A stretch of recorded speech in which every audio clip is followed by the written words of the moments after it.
처음 생각에 29대 28은 1, 2라운드 김지현이었는데 다시 보니까 2, 3 김지현을 줘도 되겠다라는 생각이 전 들었습니다.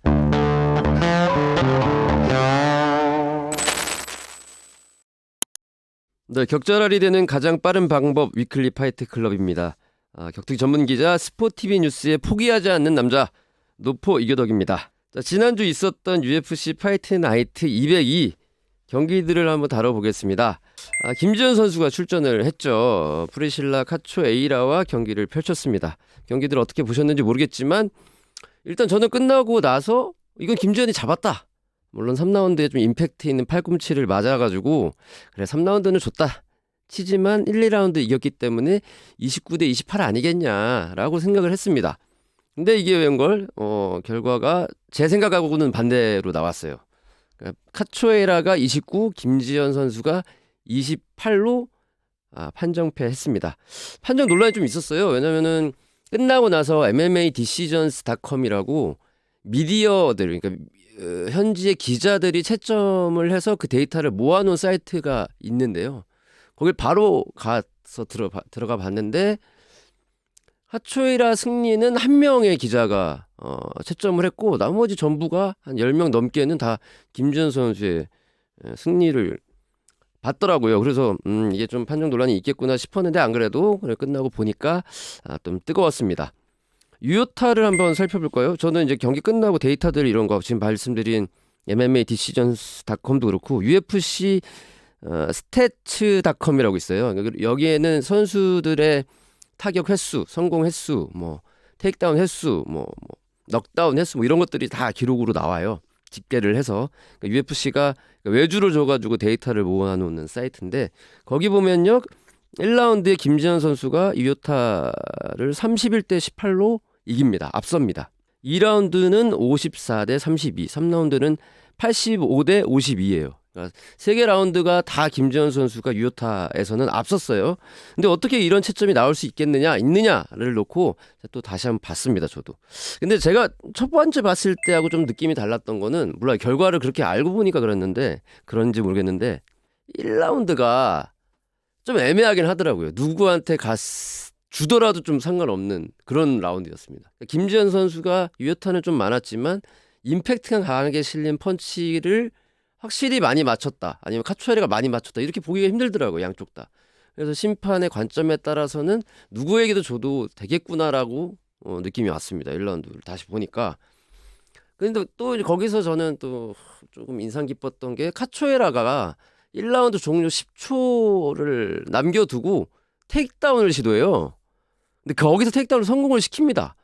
그 점수 하나, 그러니까 아주 팽팽하던 시속 게임에서 마지막 그 1라운드를 따먹기 위해 가지고 전략적으로 움직였던 그 하나를 심판들이 좀 높게 볼 수도 있었겠다라는 좀 생각이 들더라고요.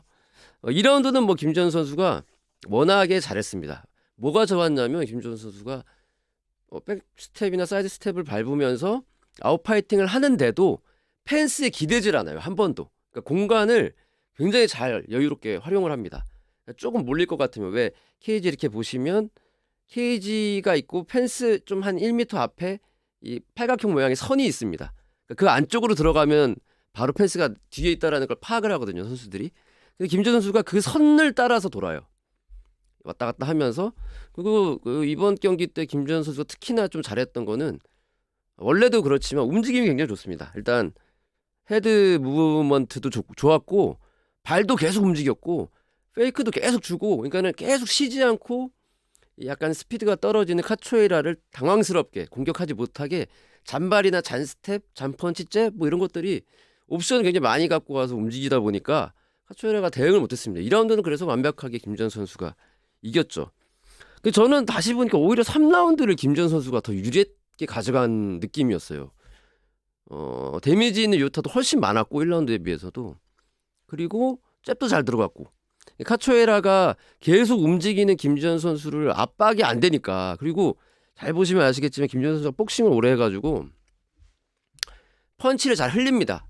그러니까 이 펀치가 날아오는 쪽으로 고개를 딱 제쳐가지고 그 유효의 어떤 충격을 반감시키는 슬립 이 움직임이 굉장히 좋아요. 그래서 좀 데미지가 안 박힌다는 걸 좀 알았던 것 같아요. 그리고 스텝도 밟기 힘드니까. 그러니까 이 친구가 에라 모르겠다 그냥 영혼을 불태운 팔꿈치 휘둘렀는데 그게 이제 먹히기 시작한 거고 김지현 선수도 아무래도 3라운드 후반에 계속 아웃파이팅 하다 보니까 체력이 좀 떨어지고 그러다 보니까 3라운드에는 이제 2라운드와 달리 펜스에 기대는 시간이 많아지는 거죠. 그러면서 흐름이 좀 넘어가긴 했지만 그 전까지 3라운드 앞부분에서도 저는 김지현 선수가 더 잘한 것 같다. 그래서 처음 생각에 29대 28은 1, 2라운드 김지현이었는데 다시 보니까 2, 3 김지현을 줘도 되겠다라는 생각이 전 들었습니다. 그러니 뭐 심판들은 뭐 3명 다 1라운드를 카초에라, 2라운드 김지현, 3라운드 카초에라를 줬더라고요. 확실히 이게 뭐 그 심판들이 이렇게 그 타격 몇 번 들어갔는지 탁탁 세 가지고 채점하는 게 아니거든요. 결과적으로는 강한 인상을 주는 그런 공격들에게 점수가 가기 마련인데 3라운드 때도 팔꿈치 한 방이 좀 너무 임팩트가 컸어요, 진짜. 그래서 그게 왜 임팩트가 컸냐면 팔꿈치를 휘두르고 볼에 이제 싹 찢어지면서 피가 쫙 흐르니까 거기서 데미지가 확실하게 들어갔다라고 심판들이 판단을 하고 앞선 잽이나 스트레이트에 대한 펀치에 대한 데미지를 어느 정도 무시하고 완전히 카츠에라에게 줘버린 게 아닌가라는 판단을 했습니다. 김지현 선수가 3연패에 빠졌어요. 알렉사 그라소에 이어서 몰리 메카넥에도 이제 판정패했고 이번에도 판정패했는데 저는 그래도 이번 판정패를 뭐 그냥 패배라고 보기는 힘들지 않나. 왜냐면 지난 경기 몰리 메칸 경기 때도 그렇고 이번 경기 때도 합쳐서 2번 다 연속으로 보너스를 받았거든요. 그러니까 파이터 오브 더 나이트 보너스를 패자가 보너스 2번을 받았다는 건 그만큼 치열한 경기를 연속으로 펼쳤고 여성 선수 중에서도 이런 경기를 재밌는 경기를 할 수 있는 타격가라는 이미지를 좀 세워준 게 아닌가?